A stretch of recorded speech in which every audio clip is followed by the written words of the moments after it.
여러분들은 이사를 살아오면서 몇 번이나 하셨나요? 곰곰이 저도 생각 이렇게 저렇게 해보니까 사는 동네는 늘 이렇게 광명에서 태어난 건 부산에서 태어났고 이제 뭐 어린 시절에 아버님 고향이 이제 경기도 시흥인데 그 옆에 이제 광명에 붙어 있으니까 그 동네에서 어린 시절에 자라서 초등고등학교 다 나오고 이제 교회도 그 동네에서 하는데 그래도 늘 이제 그 근처이지만 그 동네 안에서도 몇 번 이렇게 쭉 움직였던 것 같고 또 결혼을 하고도 이렇게 이사를 했던 기억들이 있습니다. 뭔가 이사를 할 때는 그 속에 기대가 있고 지금보다 나은 삶, 지금 내가 사는 자리, 지금 내가 사는 모습보다는 조금 더 나은 어떤 기대, 소망을 가지면서 이사를 해 가게 되죠. 그런데 어느 날은 그런 기대가 전혀 없는 모든 것을 다 잃어버리고 모든 것을 다 이렇게 놓아야 하는 어느 날 그 절망과 좌절 가운데 이사를 가야 되는 그 이사가는 여자 어떤 희망도 기대가 없는 그런 어떤 순간을 맞는다면 그때의 느낌은 어떤 느낌일까? 특별히 모든 것을 다 잃어버리고 내가 옛날에 살던 옛 동네 내 고향 마을로 돌아갈 때에 사람들이 나를 기억하고 있는데 내가 참 절망과 좌절 가운데 모든 것을 잃어버린 실패자가 되어서 고향으로 이사를 다시 온다고 할 때 그 걸음은 어떤 느낌일까? 사람들이 나를 보면서 어떤 생각을 할까? 수많은 생각이 스쳐가지 않았을까 싶습니다. 오늘 본문의 이야기는 그렇게 한 가정이 이사를 가는 이야기를 시작이 됩니다. 룻기 사실은 성경의 구약 성경 가운데 여자의 이름으로 기록된 두 권의 책 가운데 한 제목이 되어지는데요. 사사들이 치리하던 때라고 이야기합니다. 영적으로 가장 어둠의 시절에 엘리멜렉이라는 한 가정이 있죠. 아내가 나옴이고 말론과 기도인이라는 두 아들이 있습니다. 그런데 그들이 사는 그 베들레헴 동네에 기근이 나고 여러 가지 어려운 상황이 벌어집니다. 그런 상황 속에서 그 모압 지방으로 가면 거기는 여기보다는 조금 살만한 동네, 여기보다는 조금 괜찮은 동네라고 하는 그런 어떤 희망을 가지고 그들은 이사를 떠나게 되죠. 이 동네에 너무 경제가 어렵고 쉽게 말해서 쇠락해 가는 동네고 사실은 뭐 베들레헴이라는 그 동네 자체가 우리에게는 신앙인들에게 익숙한 예수님이 탄생한 동네로 익숙한 동네로 여겨지지만 사실은 그 동네 자체는 역사 속에서 제대로 된 어떤 성곽이나 이런 것들이 거의 전혀 없었던 최대로 인구가 많았었다고 추측을 해도 예수님 탄생하는 그 시절에 대략 한 200호 내지 300호 이하 사실 시골 마을에 2, 300호 된다 그러면 사실은 꽤 큰 마을이긴 하는데 아무리 최대치를 잡아도 그 이상은 되지 않는 그런 동네에 살다가 모압으로 이사가서 나름 그 시대의 큰 동네 대도시 그 시대의 기준으로 이야기하면 그런 동네에 가서 잘 살아보기 위해서 길을 떠났죠. 그랬는데 그곳에서 엘리멜렉이 사고로이든지 질병이든지 세상을 떠나게 됩니다. 그리고 이제 나오미는 홀로 남겨지고 두 아들은 그 모압 여인과 결혼을 하죠. 그런데 어떤 이유였는지 두 아들 다 아이를 낳지 못하고 시간을 보내다가 그렇게 10여 년 세월이 지나던 어느 날 두 아들이 또 동시에 세상을 떠나게 됩니다. 요즘 말로 이야기하면 갑자기 차를 타고 가다가 사고가 나서 세상을 떠났든지 그런 일이 벌어진 거죠. 그렇게 덩그러니 세 여자만 그 집에 남겨져 있죠. 나오미와 두 며느리가 함께 남겨져 있습니다. 특별히 본문의 이 룻기의 제목이 룻이어서 룻이 주인공인 것처럼 보이지만 표면적으로는 사실 룻이 주인공이 맞고 등장이 많은 장면 룻기 1장에서 4장의 이야기를 드라마나 영화로 만든다 그러면 가장 많은 시간을 등장을 하게 되는 게 분명 룻이라는 여인일 것입니다. 그런데 사실은 이 본문의 내면적인 주인공은 어떠면 나옴이라는 인물입니다. 나오미를 중심으로 생각해 보면 조금 잘 살아보기 위해서 남편과 아이와 함께 이사를 갔는데 어느 날 남편이 세상에 떠나고 홀로 남겨져서 그 두 어린 아이를 열심히 키워가죠. 아이들이 그래도 잘 자라서 가정을 이루었어요. 이제는 한시름 놓았다 생각하신 어느 날 두 아들이 한날 한시에 그렇게 세상을 떠나고 말죠.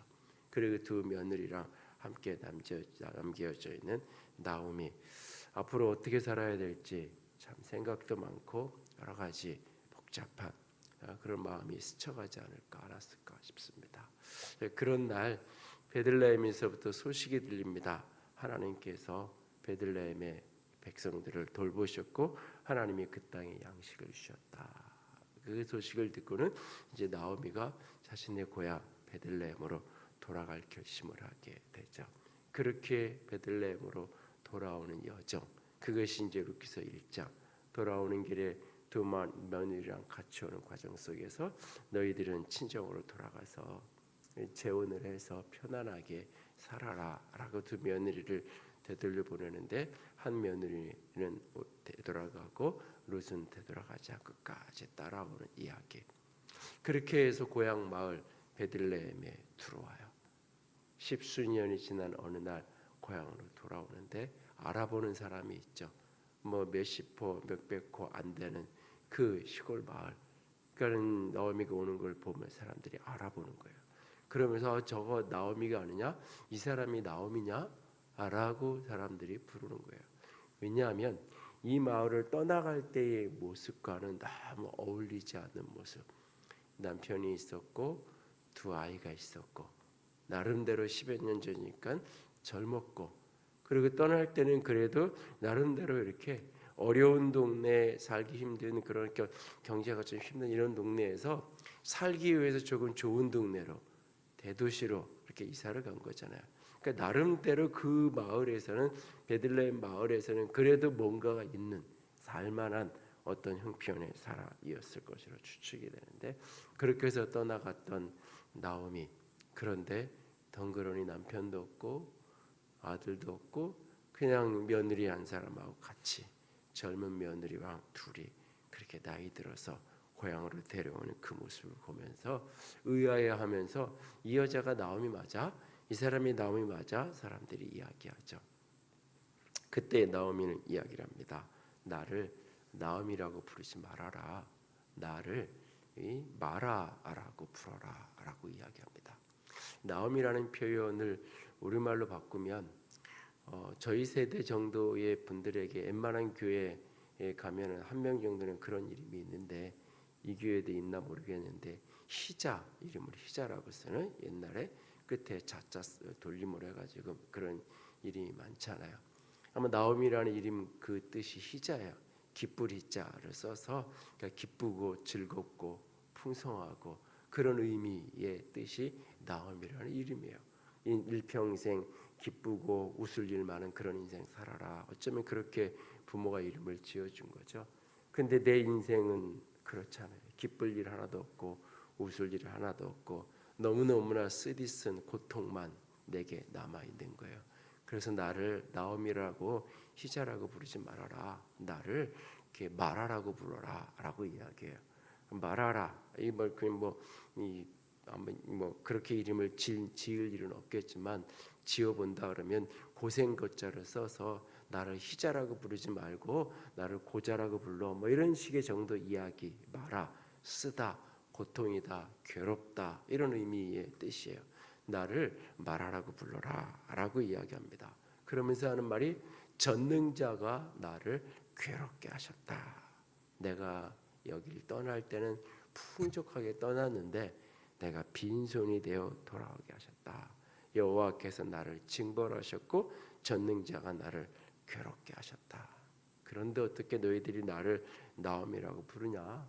그냥 나를 마라라고 불러라 라고 이야기하는 이 말을 자기 입으로 이렇게 하고 있을 때 우리가 그냥 성경을 이렇게 읽으니까 그냥 무덤덤하게 멀찍이 서서 읽지만 얼마나 고통스럽고 얼마나 아팠을까요?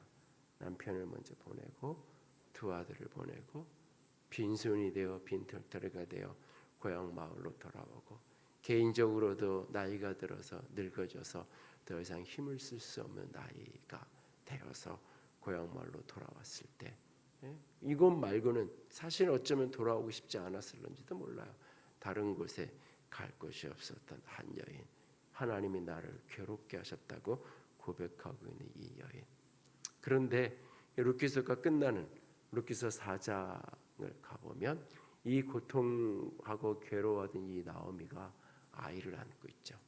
사람들은 그 아이가 너를 봉양하고 너를 회복하는 그런 아이가 될 것이다 라고 이야기해요. 그렇게 빈털터리가 되어 빈손이 되어 떠나갔던 이 여인이 한 아이, 새로운 생명을 품에 안고 기쁨으로 웃고 있는 장면, 그것이 룻기서의 마지막 장면이에요. 어떻게 괴로움과 고통 속에 웃을 일이 없었던 이 여인이 다시 웃을 수 있게 될 수 있었을까요? 어떻게 모든 것이 다 텅 비어버린 이 여인의 세상 전부를 얻은 것 같은 그 한 아이를 품에 이 여인이 안을 수 있었을까요? 그리고 그 아이는 이 다윗의 징조부가 되어지고, 결국 이 마지막 사사들이 치리하던 때라는 이야기를 시작되었던 룻기서의 마지막 끝자락에 가면 다윗이라는 이름이 등장을 하죠. 사사시대가 막을 내리고 다윗이 통치하는 새로운 구원과 회복의 시대가 열리는 이야기. 한 시대의 이야기로 바꾸면 사사시대처럼 어둡고 촉박한 시대가, 그런 세상이 어떻게 다윗이 통치하던 다시 신앙이 회복되고 영적으로 아름다운 그런 세대로, 그런 시대로 이 세상이 바꿔갈 수 있을까? 한 개인의 역사를 보면 어떻게 텅 비어버리고 빈손이 되어버린 그 손이 다시 풍성할 수 있을까? 괴로움과 고통 속에서 나를 말하라고 부르라고 소리치던 그 한 여인이, 아니 나는 마라가 아니야, 나는 나오미 맞아, 하나님이 나를 괴롭게 하셨고 하나님이 나를 징벌하셨고 하나님이 나를 치셨어 라고 고백하던 여인이, 하나님이 나를 돌봐주셨어, 하나님이 나를 다시 회복시켜 주셨어 라고 그렇게 간증하는 여인으로 한 사람의 인생이, 한 시대가 어떻게 바뀌어질 수 있고 어떻게 새로워질 수 있었을까요? 그 이야기가 바로 룻기서의 이야기입니다. 크게는 사사기와 사무엘서 사이에 끼어 있는, 마치 문이 여닫는 경첩처럼 두 시대를 연결시켜 주는 이야기를 등장하는 룻기서의 이야기. 어떻게 괴로움에서 회복함의 자리로 나아갈 수 있었을까요? 어떻게 텅 빈 인생이 다시 풍족한 인생, 풍성한 인생으로 새로워질 수 있었을까요? 두 가지를 기억할 수 있기 원합니다. 첫 번째는 아직도 하나님이 남아있다는 것을 기억하고 그 하나님께로 돌이킬 수 있는 우리가 될 수 있기를 원합니다. 아직도 나의 인생에 모든 것을 다 잃어버린 것 같지만 아직 하나님은 나를 떠나지 않으셨습니다. 아직 하나님은 내게 남아 계시고, 내가 그 남아있는 하나님을 기억하고 하나님을 구하고 하나님을 찾고 하나님께 손 내밀 때 하나님이 결코 우리를 외면하지 않고 회복시켜 주실 것입니다. 오늘 이 모든 것을 잃어버린 채로 모압 땅에 그렇게 홀로 남겨진 나오미, 그에게 소식이 들려오죠. 하나님께서 그 베들레헴 그 땅에 양식을 주셨다고, 하나님께서 자기 백성을 돌아보셨다, 하나님이 자기 백성을 돌보셨다라고 이야기하는 이 이야기를 듣고 그가 고향으로 되돌아가고 있는 모습. 그런데 고향으로 되돌아가는데 그 마음의 고백은 뭐였냐면, 하나님이 나를 징벌하셨어, 하나님이 나를 때렸어, 하나님이 나를 아프게 했어. 그런데 그 하나님께로 돌아가고 있어요. 나를 징벌하고 나를 아프게 하고 나를 괴롭게 하고 나를 때리지만 여전히 하나님은 선하신 분이라는 믿음이 참 밑자락에, 저 끝자락에 없으면 돌아갈 수 없어요.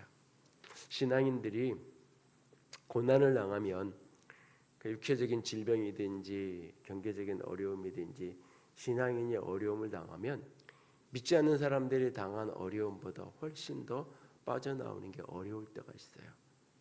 같은 고통을 겪어도 믿지 않는 사람은 결국은 이 고통에 대해서 해결할 수 있는 게 나 자신밖에 없어요. 어떻게든 내가 노력을 해서 정신 똑바로 차리고 내가 사자굴 속에 내가 던져져도 정신 똑바로 차리면 내가 살 수 있어. 결국은 이 상황에서 내까지 버텨야 되고 견뎌내야 되고 어떻게든 내가 이겨내야 돼. 그런 어떤 의지를 가지고 어떻게든 그 길을 헤쳐가려고 헤아릴 수 없는 고통을 만나고 이해할 수 없는 고통을 만났을 때 그 의지를 가지고 뚫고 가는 사람들을 종종 만나게 돼요.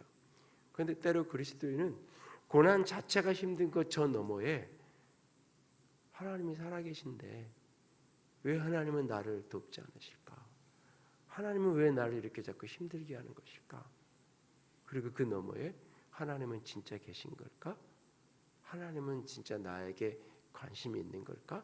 그 고난 자체, 내가 병들고 자녀가 힘들고 뭐 경제적으로 어려운 그 문제만 나를 괴롭게 하는 게 아니라 그 문제 너머에 신앙적인 딜레마 고민이 또 다른 질문으로 끊임없이 내가 신앙이 없으면 차라리 괴로워하지 않을 부분을 괴로워해야 되는 상황을 때로는 만나게 돼요.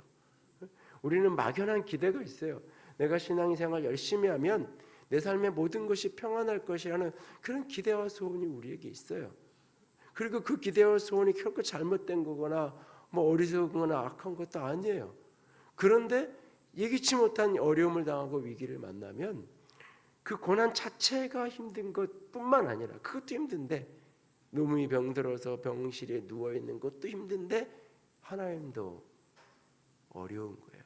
그래서 그 순간 기도도 안 나오고 진짜 어려우니까 진짜 어려울 때 기도해서 하나님 저 좀 살려주세요. 하나님 저 좀 도와주세요.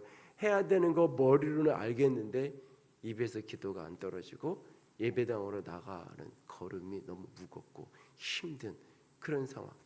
그리고 기도하는 자리에 와서 앉아서 말씀을 들어도 그 말씀이 하나도 내게 들려지지 않는 그런 어떤 순간 하나님은 나를 징벌했고 하나님은 나를 때렸고 나오미가 자기 입으로 그 이야기를 하잖아요. 하나님이 나를 때렸다고 이야기해요. 전능자가 나를 괴롭게 하셨다고 이야기해요. 그런데도 그 하나님을 찾고 있어요. 어렸을 때 아이들이 잘못을 해서 야단을 치고 뭐 요즘에는 그 회초리조차도 못 들게 하는 시대가 됐지만 아이들에게 회초리를 들고 그러면 어떤 아이는 도망가죠. 회초리를 들면 들수록 도망가요. 도망가니까 더 세게 맞아요. 도망갈 데도 없잖아요, 사실. 그 집안에 뭐. 근데 자꾸 뒤로 가면 이게 그렇게 세게 때리고 싶지 않았는데 적당히 조절하면서 때리고 싶은데 얘가 자꾸 도망가면 아버지도 같이 열받고 그러면서 이렇게 내리치는데 저 멀리 되니까 회전력이 많아져 가지고 오히려 더 한 대 맞으면 더 세게 맞아요. 그리고 어떤 아이는 저희 둘째 같은 끝까지 버텨요. 잠들다고 이야기 한마디 하면 내가 10대 때릴 거야 그리고 한두 대 때리고 말라 그랬는데 한 대 맞으면 그 다음에 좀 아픈 척도 하고 엄살도 부리면서 잘못했다고 그러면 그거 어떻게 더 때려요. 근데 끝까지 잘못했다고 말하지 않고 끝까지 버티는 애가 있어요. 그 나한 대여섯 대 때리고 난 그만 때리고 싶은데 계속 버텨. 그러니까 끝까지 매를 버는 아이들이 있죠. 근데 어떤 아이는 한두 대 맞고는 오히려 아빠한테 안겨요. 오히려 엄마의 무릎을 파고들어요. 그러면 이놈이 하면서 때리는데 이 회전력이 줄어가지고 때리긴 때리는데 맞기는 다 10대를 다 맞는데 아프지가 않아요. 엄마가 나를 때리고 아빠가 나를 때리는 그 순간도 이게 나를 사랑해서 때리는 거고 나를 향한 사랑이 그 속에 있다는 게를 믿으면 찾아들게 돼 있어요. 부모가 나를 때리는데도 부모의 품을 안기면 오히려 몇 대 때리다가 아이를 붙들고 울고 그러지 말라 그러고 그러면서 또 다시 시작이 돼요. 하나님이 나를 때린다고 느끼는 그 순간조차도 여전히 하나님은 나를 사랑하신다는 믿음을 잃지 않는 것. 여전히 하나님이 나에게 선하신 분 그 하나님이 내게 남아있다는 걸 잃지 않고 내가 그분의 무릎을 파고들 때 그분이 나를 회복시키고 그분이 나를 살려요. 룻기서가 바로 끝나고 나면 바로 등장하는 게 사무엘서 1장에 한나라는 여인이 등장하잖아요. 그 여인은 엘리 제사장에게 자기를 그렇게 소개하잖아요. 나는 마음이 슬픈 여자입니다. 사무엘서의 기록자는 그가 성전에서 기도하고 있는, 그가 실로의 성소에서 기도하고 있는 그 모습을 보면서 마음이 슬픈 여자, 마음이 괴로워서 하나님께 기도하고 있다라고 이야기하잖아요. 마음이 너무 괴로워요. 그런데 마음이 왜 괴롭냐면 아이가 없어서 괴로워요. 근데 사무엘서 1장을 읽어보세요. 이 한나가 아이가 없었던 게 성경은 이렇게 기록해요. 여호와께서 그에게 임신을 허락하지 않았다. 한나가 아이를 갖지 못한 것은 하나님이 허락하지 않은 거예요. 남편이 아이가 안 생기니까 다른 후처를 들여서 다른 여인과 잠자리를 하는데 거기서 애가 태어나요. 그러면 이게 100% 누구한테 문제가 있는 거예요? 남편이 다른 여자랑 잠자리에서는 애를 낳는데 나랑 잠자리에서는 애가 안 나요. 임신이 안 돼요. 그러니까 남편에게 아무 문제가 없는 거잖아요. 이건 다 내 문제잖아요. 그러니까 모든, 더군다나 고대 사회의 모든 잘못은 이 여인 본인 혼자. 그 임신 못하고 그러니까 버려도 되는, 이런 대접을 받아도 괜찮은, 그렇게 여겨지던 그런 시대잖아요. 나오미가 다 이 한나가 너무너무 괴롭잖아요. 성경은 하나님이 여호와가 그 여인을 임신하게 않게 하셨다, 허락하지 않았다라고 이야기해요. 그런데도 그는 실로의 성소에 가서 말라 기도하죠.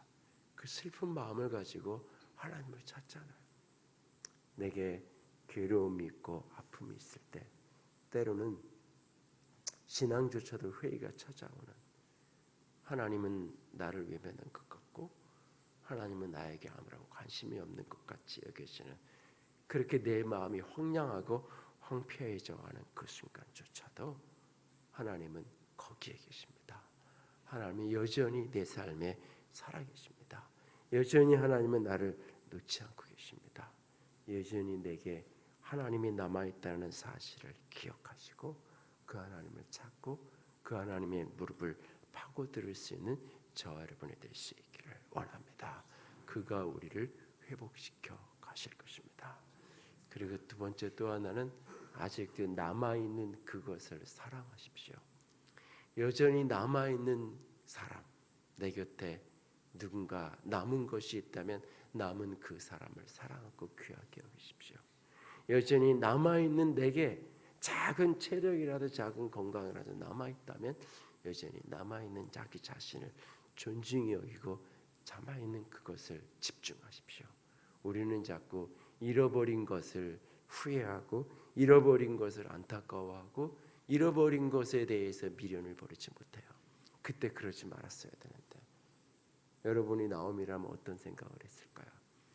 그때 베들레헴을 떠나지 않았어야 되는 건데, 아무리 경제가 힘들고 이 동네가 힘들어도 그래도 이 동네가 하나님의 임재가 있는 동네고 이 동네에 믿음의 공동체가 있는 그런 지체가 있는 곳인데, 그날 여기를 떠나지 말았어야 되는데, 그날 두 아이가 길을 떠나던 그날 내가 말렸어야 되는데, 그 길을 가지 말라고 했으면 그 사고가 나지 않았을 거고 이런 일이 생기지 않았을 텐데, 수 없는 후회해야 한 모든 게 다 내 탓 같고 내 잘못 같은, 그래서 차라리 내가 죽었으면 좋았을 텐데 수만 가지 생각을 하면서 자신의 삶을 황폐하게 만들고 자신의 삶을 더 고통스럽게 만들 수 있을 거예요. 그런데 나오미는 그렇게 하지 않았어요. 지난 날이 너무 힘들고 고통스럽지만 남아있는 것을 돌아봐요. 남아있는 두 자부를 바라보면서 어떻게 해야 내가 저 아이들을 행복하게 할 수 있을까? 어떻게 하면 저 남은 두 며느리가 지금이라도 저들에게 새로운 삶을 살도록 도와줄 수 있을까? 그래서 그 두 아이를, 자기는 자신의 고향 마을로 돌아가지만 이 두 며느리는 모압 사람들이잖아요. 자신이 살던 고향을 떠나야 되는 거잖아요. 그러니까 어쩌면 이 나오미가 베들레헴으로 돌아가려고 했던 중요한 동기 중에 하나도 이 두 며느리를 떼어놓기 위해서, 이 모압에 살면서는 떼어놓을 수 없으니까 떼어놔야 저 아이들이라도 새 출발할 수 있으니까, 그래서 그 아이들에게 되돌아가라고 이야기하죠. 되돌아. 근데 두 며느리가 눈물로 안 된다고 그래도 강건하면서 되돌려 보내요. 내가 너희들이 고향, 너희들을 보면 내가 더 괴롭다. 젊은 너희들이 혼자 이렇게 청산가부가 돼서 살아가는 거 보면 내가 더 괴로우니까 나 괴롭게 하지 말고 고향으로 돌아가라고, 친정으로 돌아가서 출발하라고. 그래서 우르바는 그 권면을 듣고 받아들이고 친정으로 돌아가잖아요. 근데 룻은 끝까지 안 떠나가잖아요. 그럼 결국 끝까지 따라오잖아요. 그러니까 이 베들레헴으로 돌아온 날부터 나오미의 머리에 생각은 단 하나밖에 없어요.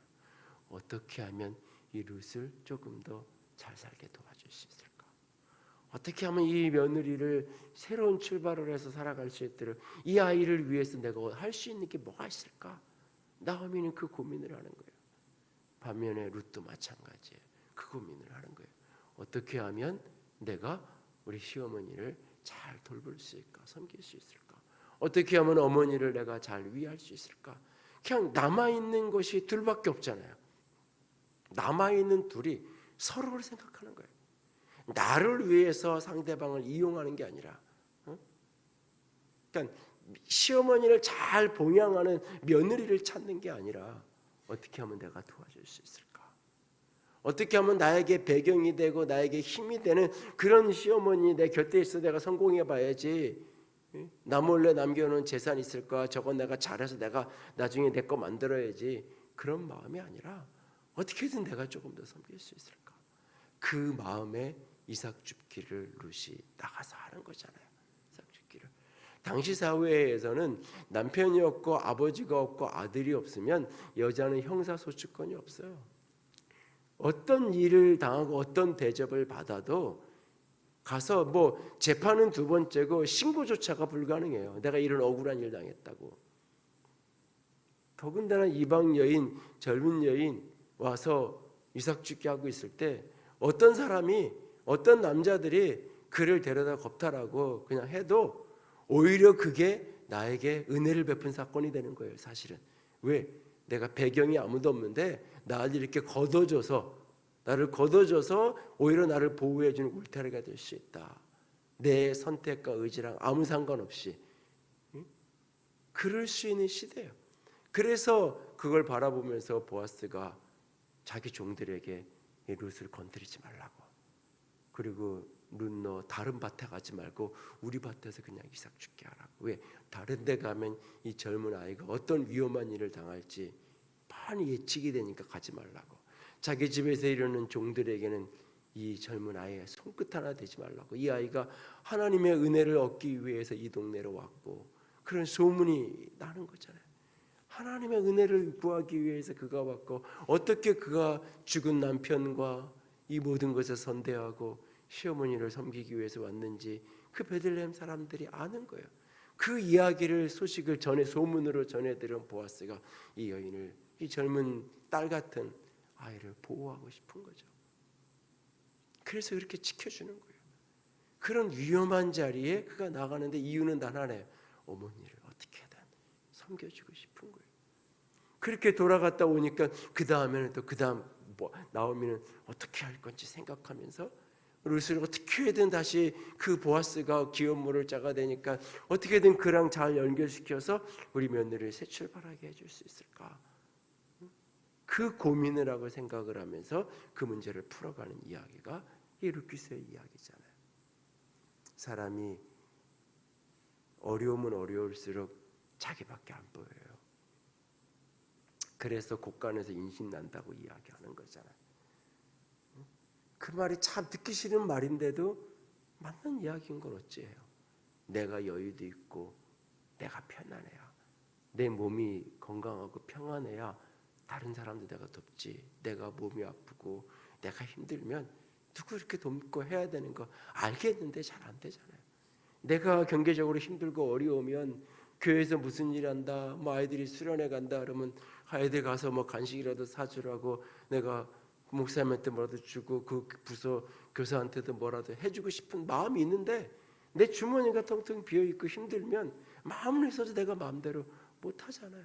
그러면서 내 중심이 되면서 왜 이렇게 이번에 회비는 많이 걷는 거야? 교회가 이런 것 좀 더 해가지고 좀 애들 이렇게 적게 하지. 나도 모르게 그렇게 되잖아요. 내가 넉넉하면 회비 말고도 이걸 좀 이렇게 후원해서 애들 이렇게 좀 하시라고 넉넉하게 되는데 나도 힘들으니까 안 되는 거예요, 사람이. 예? 내가 힘들고 어려우면 나밖에 안 보여. 남편 잃고 두 아들 잃고 그거 나밖에 안 보이잖아요. 그런데 내 걱정이 아니라 며느리 걱정을 하는 거죠.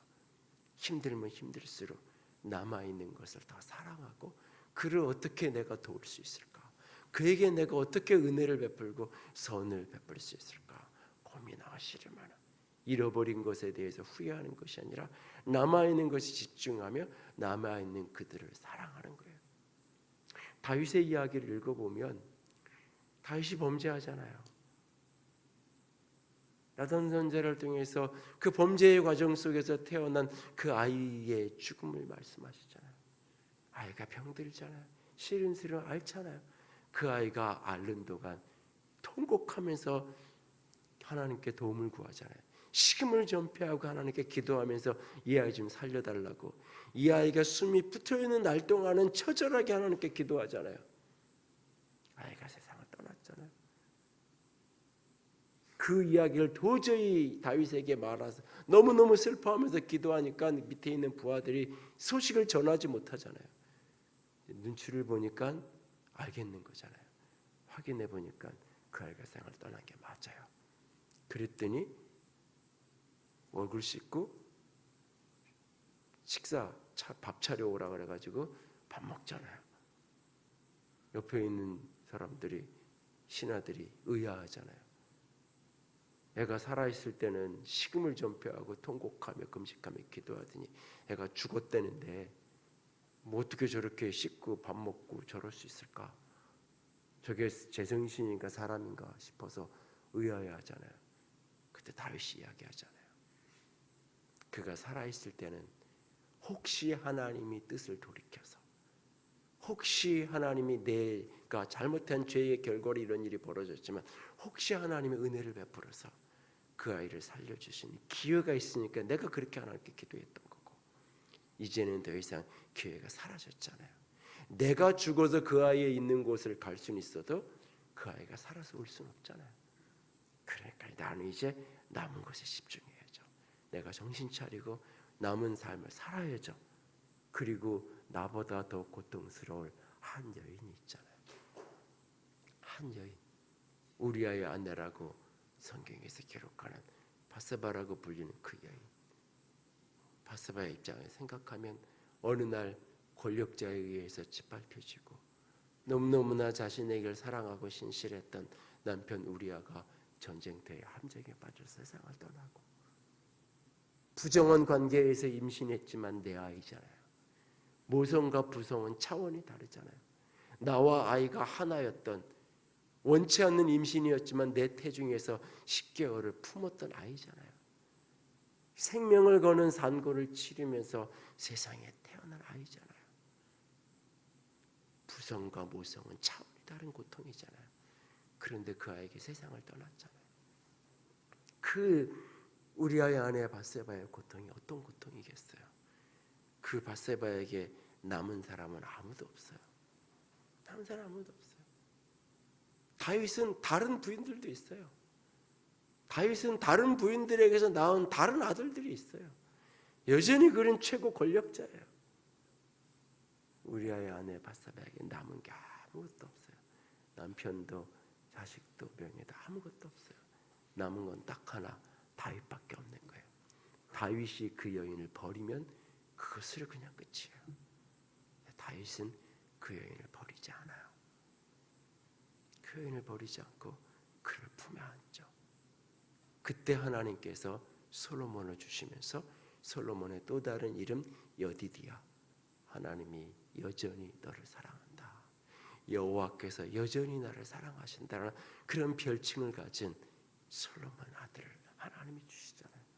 남은 것에 또 집중할 때, 남은 것을 사랑할 때 하나님이 회복의 은혜를 주시는 거예요. 저희 교회 중학교 2학년짜리 올해 2학년 된 한 아이가 저를 굉장히 좋아하는 아이가 있어요. 며칠 전에 제가 공부에 대해서 설교를 한 번 한 적이 있는데, 걔가 중학교 2학년짜리가 내가 왜 공부해야 되는지 모르겠다 그러니까 엄마가 설교를 듣다가 제 설교에서 한 문장 하나를 문자로 써가지고 애한테 보냈더니, 그리고 가로 열고 권정열 목사 왈 뭐 이렇게 해서 보낸 거예요. 그런데 그걸 딱 보더니 애가 답장이, 그러면 공부해야 되겠네요. 목사님 얘기. 그 정도로 그 아이가 저를 좋아해요. 근데 사실 그 아이는 10살 터울에 언니가 있었는데, 그 언니가 아파서, 병이 들어서 중병이 들어서 그 아이가 5살 때인가 그 유치원 원장님이 우리 교회 집사님이어서 소개를 해서 교회를 처음 나오기 시작한 아이. 그 아이가 결국은 7, 8년 투병을 하다가 결국 세상을 떠나고 저 천국에 갔는데, 그 아이가 투병 중에 임신을 하게 된 아이예요. 사실은 임신을 한지도 모르는 채로 투병하고 아이 치료하느라고 늘 병원에 가 있고, 그래서 본인이 임신을 일찍 한 줄 알았으면 지금 아이가 이렇게 아픈데 무슨 내가 임신이냐고, 임신 초기에 임신 사실을 알았으면 어쩌면 병원에 그냥 갔을지도 몰라요. 근데 너무 거기에 집중하다 보니까 자기가 임신을 하고도 임신한지 모르는 거예요. 그냥 내가 이 유산기가 있어서 하이를 하고 그래도 이게 유산기인지도 모르고, 내가 그냥 아이 딸아이 병간호하느라고 힘들어서 내가 이런가 보다 그냥 무심코 그냥 오직 거기에만 집중되시니까 아무도 안 보여요. 자기 몸 안 가누고 한 거죠. 임신 5개월 6개월 넘어갈 때에야 너무 이상해서 병원에 다른 진료를 받으러 갔더니 그때 산부인과에 가보라 그러고 그때 임신한 거예요. 너무 늦게 한 거예요. 본인 입장에서 생각하면. 병원에 갈 수도 없고. 그래서 사실은 그렇게 낳은 아이예요. 근데 사실 그 아이가 그 엄마를 살려요. 그 아이 때문에 그렇게 첫째 아이가 세상을 떠나고 나서 그 아이를, 남아있는 그 깐난쟁이 울고 있는 그 아이를 붙들고 내가 정신 차려야 이 아이가 살잖아요. 간 아이는 간 아이고 남아있는 아이를 내가 붙들어야 되잖아요. 그 사랑하고 품으면서. 근데 시간이 오래 걸려요.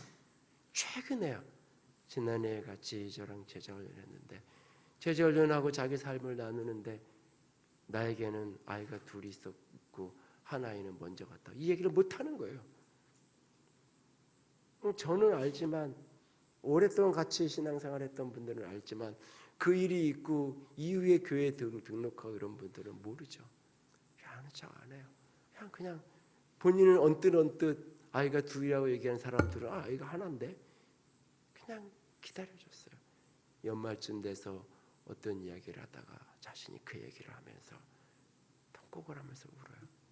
같이 제자훈련하던 분들이 같이 격려하고, 7, 8년이 지났는데도 여전히 마음의 고통으로 그 생각만 나면, 근데 이제야 그 이야기를 자기 입으로 하기 시작하는 거예요.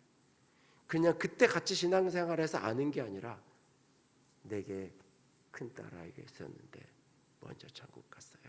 이 이야기를 이제야 입을 떼기 시작하는 거예요.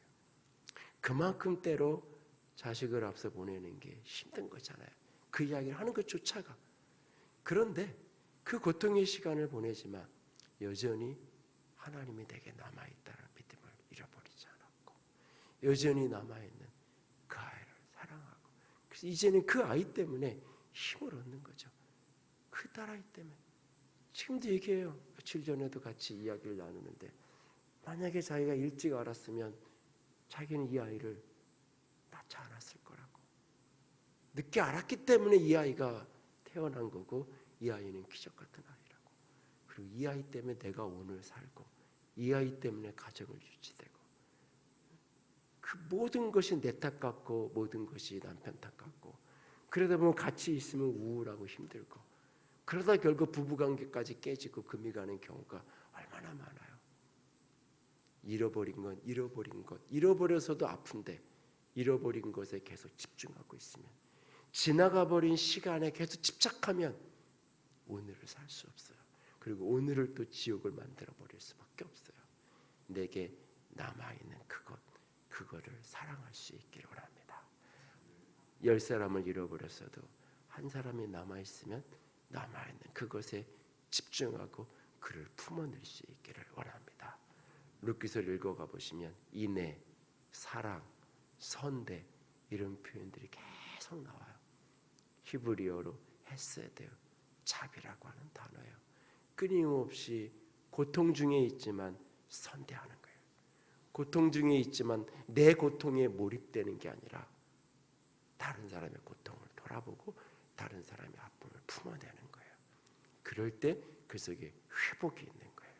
오늘 우리 모두가 나도 괴롭고 힘들지만 내 괴로움 속에 갇히지 말고 내 곁에 남아있는, 나도 이렇게 힘든데 나 같은 사람 바라보고 있는 저분은 얼마나 힘들까 되돌아보면서 우리가 선대하고 사랑하고 은혜를 베풀 수 있는 저와 여러분이 될 수 있기를 원합니다.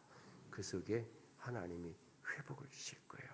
그 속에서 은혜의 회복자가 내 안에, 그래서 나오미가 아이를 품에 품고 있는 것처럼 빈손이었던 그의 인생에 생명의 회복자가 안겨져 있는 것처럼 우리의 삶에 그렇게 하나님이 채우시는 새로운 풍성함이, 회복이 있기를 주님의 이름으로